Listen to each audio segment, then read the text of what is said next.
Di dunia pasca-apokaliptik ini, Anne adalah seorang penyintas yang kesepian yang tinggal di sebuah pertanian bersama anjingnya. Dia sering mengunjungi kota kumuh untuk mengumpulkan persediaan, memastikan untuk menutupi seluruh tubuhnya untuk melindunginya dari radiasi dan membawa tabung oksigen untuk menghindari menghirup udara yang terkontaminasi. Pertanian Anne berada di lembah sehingga dia harus berjalan jauh setiap kali pergi ke kota, tetapi itu sepadan dengan usaha untuk tetap aman. Rupanya lembah itu tidak terkontaminasi. Setelah setiap perjalanan mengumpulkan persediaan, dia juga memastikan untuk mencuci tubuhnya dengan bersih. Di malam hari, anjingnya tidur di tempat tidur yang sama untuk membantunya mengatasi kesepian. Sebagian besar waktu dia cukup bosan. Rutinitasnya termasuk memeriksa hewan ternak, pagar, dan perangkap yang telah dia pasang di hutan. Anjingnya membantunya mencari kelinci dengan mengikuti baunya. Suatu hari, Anne terkejut menemukan sebuah kendaraan yang ditinggalkan di jalan. Dia mendekat untuk menyelidiki, tetapi pada saat itu anjingnya memperingatkan adanya kehadiran di dekatnya.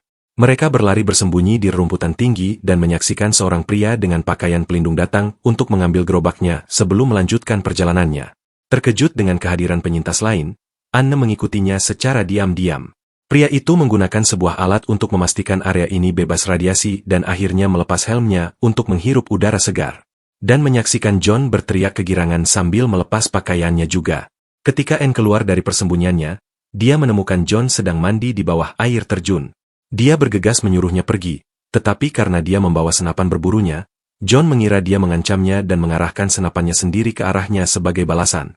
Dia menembak udara sambil menuntut untuk mengetahui di mana yang lain berada. Jadi Anne mengangkat tangannya dan memperingatkannya bahwa airnya terkontaminasi.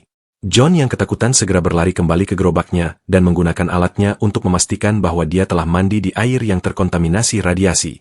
Saat dia mulai muntah, dia bergegas mengambil jarum suntik berisi obat dan dengan putus asa meminta Anne untuk menyuntiknya. Teriakannya membuat Anne waspada sehingga dia membuang senapannya, bersumpah bahwa dia tidak akan menyakitinya, dan memberinya suntikan dan menawarkan untuk membawanya ke rumahnya. John menjelaskan bahwa dia membutuhkan obat sekali sehari dan meminta Anne untuk membakar pakaiannya. Dia menutupi tubuhnya sebelum mengikutinya, juga meminta Anne untuk membakar tubuhnya jika dia mati. Di pertanian, ia memandikan John dengan air bersih, memastikan untuk menggosoknya dengan baik. Kemudian ia harus menyeret John ke tempat tidur karena John hampir tidak bisa berjalan di pagi hari, lalu kembali ke gerobak dan mengambil barang-barang John, termasuk foto-fotonya bersama seorang wanita. Seiring berjalannya hari, ia terus merawat John, selalu memeriksa suhu tubuhnya, memberinya makanan yang baik, dan memberinya suntikan di malam hari. Ia tidak bisa tidur karena mendengar tempat tidur John berguncang saat tubuhnya gemetar karena demam. Jadi, ia menghabiskan waktu berjam-jam meletakkan tisu basah di tubuh John untuk menenangkannya setelah tanpa sengaja tertidur di sampingnya. Ia bangun dan berdoa untuk kesembuhannya. Ia juga pergi ke kapel untuk memainkan organ sebagai bagian dari doanya. Akhirnya John sembuh dan bisa meninggalkan tempat tidur, meskipun Anne masih harus membantunya berjalan. Ia menjelaskan bahwa ayahnya menyuruh keluarganya untuk tetap tinggal di pertanian, karena lembah itu akan melindungi mereka. Keluarganya pergi suatu hari untuk mencari korban selamat lainnya dan tidak pernah kembali. John tidak mengerti mengapa lembah itu tidak terkontaminasi dan kurangnya penjelasan benar-benar membuatnya kesal, tetapi Anne mengalihkan perhatiannya dengan pelukan. Keesokan paginya, John memperhatikan bahwa Anne merawat tanaman secara manual. Jadi dia memeriksa perpustakaan rumah dan membaca beberapa teks tentang pertanian. Kemudian dia mendekati Anne. Meskipun dia terlalu lemah untuk membantunya, Anne mengatakan kepadanya bahwa dia tidak bisa menggunakan traktor karena kehabisan bensin dan pompa bensin tidak memiliki listrik. John memberitahunya cara mengoperasikan pompa bensin secara manual. Jadi, Anne bergegas ke pom bensin dan sangat gembira akhirnya bisa mengisi bensin di rumah. John mengawasinya dari jauh menggunakan teropong senapan beberapa saat kemudian, dan dengan gembira merawat tanaman dengan traktor dan anjingnya dengan gembira mengejarnya. Malam itu saat makan malam, John mengamati dan berdoa sebelum makan. Kemudian dia mengatakan kepadanya bahwa dia selamat karena ketika insiden itu terjadi, dia bekerja di bunker pemerintah sebagai peneliti.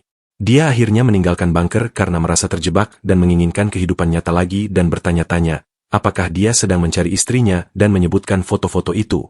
Tetapi John mengatakan bahwa wanita itu bukan istrinya ketika sudah waktunya tidur dan sengaja membiarkan pintu kamarnya terbuka.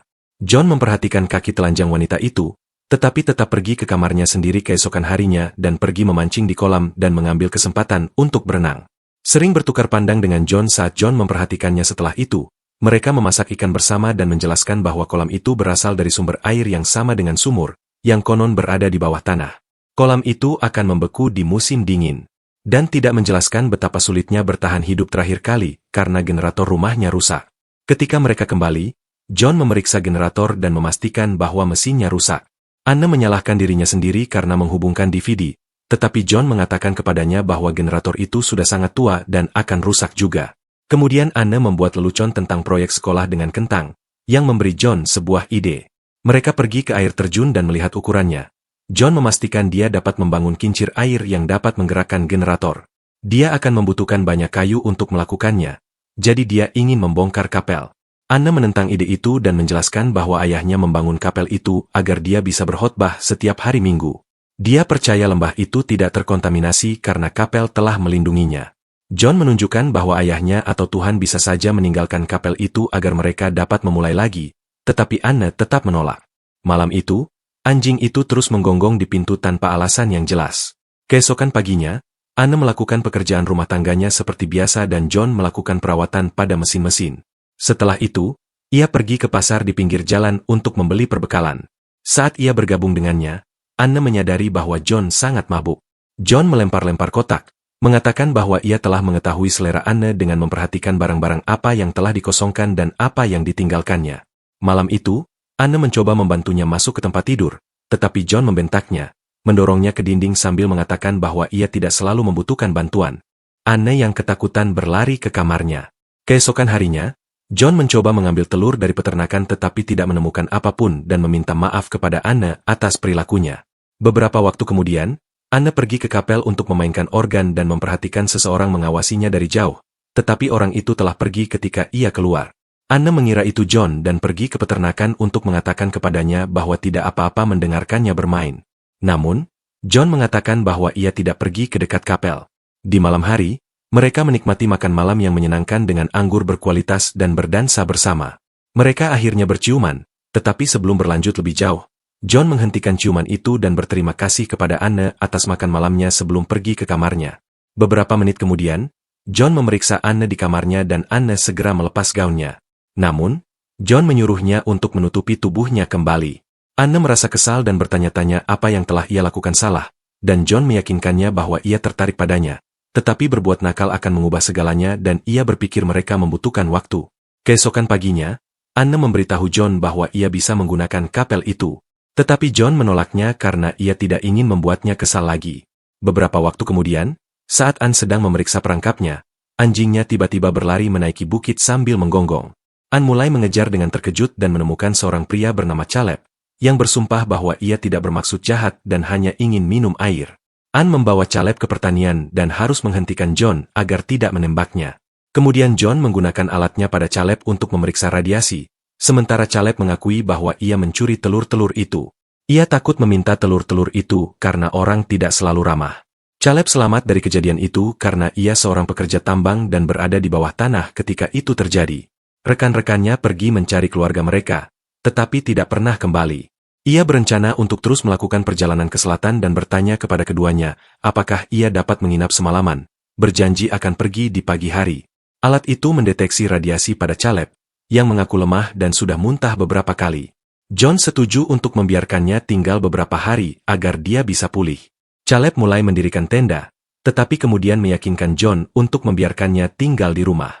Saat makan siang, Caleb berdoa bersamaan dan tertawa karena dia tidak percaya dia telah sampai sejauh ini. Dia menceritakan beberapa kisah perjalanannya dan John melakukan hal yang sama, menyebutkan seorang remaja laki-laki yang mencuri makanan dari gerobaknya. Anak laki-laki itu muntah di atas persediaannya dan sangat sakit karena radiasi sehingga dia memohon kepada John untuk mengakhiri hidupnya. Namun, John menolak untuk membunuhnya dan meninggalkannya di pinggir jalan untuk mati. Sebagai balasannya, Caleb menceritakan bahwa rekan-rekannya sebenarnya tidak meninggalkannya. Salah satu pria mencoba meninggalkan tambang, tetapi yang lain tidak mengizinkannya karena takut radiasi akan masuk saat membuka pintu. Hal ini menyebabkan pria itu kehilangan kendali dan membunuh sebagian besar kru sebelum dia juga pingsan dan meninggal, dan menawarkan simpatinya kepadanya. Dan John merasa sakit hati karena dia tidak melakukan hal yang sama padanya. Setelah itu, dan mengajak Caleb berkeliling rumah, John memarahinya karena terlalu ramah dengan orang asing. Anne membalas dengan mengeluh, menjelaskan betapa sulitnya menghadapi hilangnya keluarganya dan harus bertahan hidup sendirian. John akhirnya mengakui bahwa dia memang membunuh anak laki-laki itu dan berteori bahwa dia adalah saudara laki-laki Anne, jadi dia meminta maaf. Anne menangis tetapi mengatakan kepadanya bahwa tidak apa-apa. Beberapa waktu kemudian, John dan Caleb pergi berburu bersama. Mereka mendiskusikan beberapa siaran radio yang menyebutkan sebuah komunitas di selatan. Tujuan Caleb adalah untuk menemukannya, tetapi John berpikir tidak ada orang yang tersisa di sana. Pada saat itu, seekor kalkun muncul di dekatnya dan Caleb mengatakan bahwa siapapun yang membunuhnya duluan akan mendapatkan Anne. John marah dan Caleb tertawa, bersumpah bahwa dia hanya bercanda. Saat mereka mengejar kalkun itu, John memberitahu Caleb tentang ide kincir airnya dan mengapa dia tidak bisa membangunnya. Pada akhirnya, John berhasil menembak kalkun itu terlebih dahulu. Malam itu mereka makan kalkun untuk makan malam dan Caleb membahas kincir air, membuat semua orang merasa tidak nyaman. Dia mencoba memikirkan cara lain untuk mendapatkan bahan, tetapi mereka tidak memiliki alat untuk menebang pohon dan bangunan lain yang tidak terkontaminasi di daerah itu tidak terbuat dari kayu. Caleb menunjukkan bahwa kapel adalah satu-satunya pilihan mereka untuk dibangun kembali, yang memaksa Anne untuk setuju melakukannya. Keesokan harinya, ketiganya bekerja bersama untuk membongkar gereja. Saat mereka bekerja, Caleb dan Anne terus saling bertukar pandangan. Selama beberapa hari berikutnya mereka menyusun surat wasiat bersama di bawah bimbingan John. Tetapi dia merasa kesal ketika menyadari bahwa tatapan Caleb dan Anne mulai berubah menjadi rayuan sungguhan. Kelompok itu juga berkendara menyusuri jalan untuk mengambil semua kabel dari tiang-tiang listrik. Kemudian, Anne yang sangat sedih mengunjungi reruntuhan gereja dan Caleb mencoba menghiburnya dengan mengajaknya berjalan-jalan bersama. Dia bercerita bahwa ayahnya pernah mencoba menjadi pendeta tetapi akhirnya memilih wanita dan alkohol. Caleb tidak pergi ke gereja selama bertahun-tahun, tetapi imannya tidak pernah meninggalkannya. Dia berpikir imanlah yang melindungi lembah dan mengapa dia dan Anne dipilih untuk membangun kembali. Anne senang akhirnya memiliki seseorang yang mengerti, karena John bukan seorang yang beriman. Ketika mereka kembali ke pertanian, John memperhatikan mereka dengan rasa iri yang jelas. Malam itu, John memberitahu Anne bahwa dia harus bersama Caleb karena dia mengerti bahwa Anne perlu mengeksplorasi daripada menunggunya. Anne menangis, tidak mengerti mengapa John tiba-tiba menolaknya. John terus bersikeras bahwa itu tidak apa-apa dan menyebutnya sebagai kesempatan untuk menjadi orang kulit putih bersama. Hari-hari terus berlalu dengan semua orang bekerja pada roda sementara Anne terus bertanya-tanya apa yang harus dilakukan dengan para pria dalam hidupnya. Untuk memasang setengah bagian pertama roda, Caleb mengenakan pakaian pelindung dan mengambil risiko masuk ke air yang terkontaminasi, yang memungkinkan mereka membuat kemajuan besar. Malam itu mereka merayakan hasil kerja mereka dengan anggur, musik, dan kartu ucapan. Mereka akhirnya melompat ke kolam dan bermain permainan mencari botol. Namun, John merasa ada pihak ketiga karena yang lain terus saling bertukar pandangan dan bekerja sama. Dalam perjalanan kembali ke pertanian, John menangis dan mengatakan kepada Anne bahwa dia mencintainya, tetapi Anne tidak membalas apapun. Di rumah, Anne tidur bersama John, tetapi John sangat mabuk sehingga langsung tertidur lelap.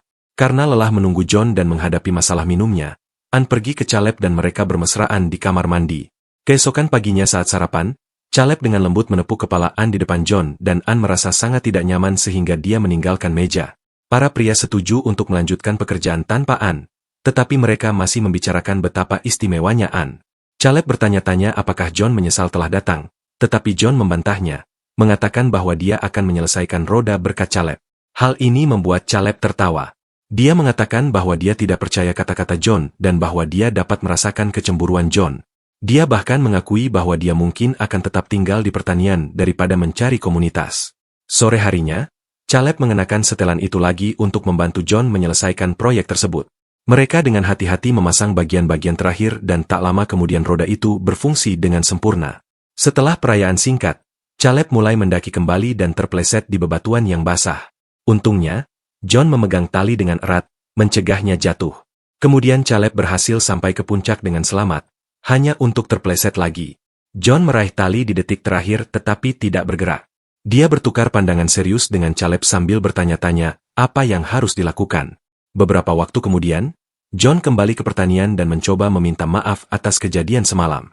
John menyela Anne untuk menjelaskan bahwa Caleb pergi mencari komunitas di selatan. Anne menolak untuk mempercayainya dan pergi mencarinya. Tetapi seberapapun dia berlari, dia tidak dapat menemukannya. John menyelesaikan semua sambungan dan pertanian akhirnya memiliki listrik. Ketika Anne kembali, dia menemukan bahwa John telah memindahkan organ ke lumbung. Dia duduk untuk bermain dan John senang menikmati musiknya.